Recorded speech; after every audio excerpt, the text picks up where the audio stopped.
manawe chisinina vaovao vaovao tsara fantatao hoe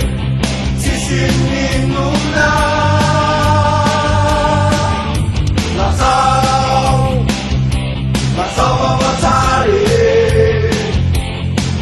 ka iova amreo mazaky fisanandro ny masoandro zay mitaratra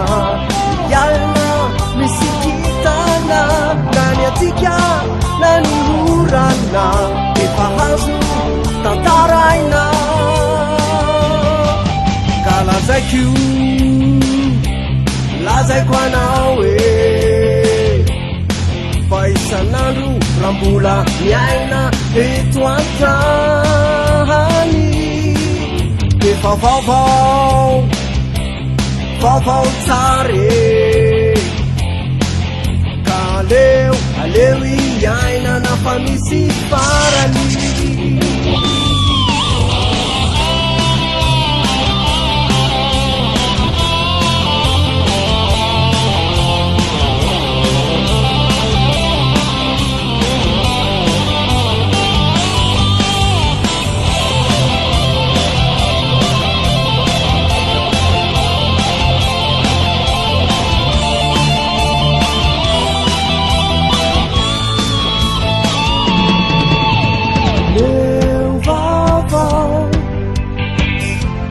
Viane aminao e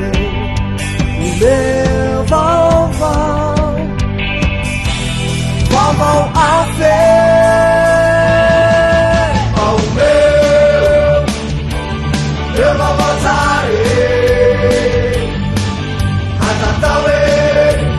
tsisy ninona lazao vaovao tsara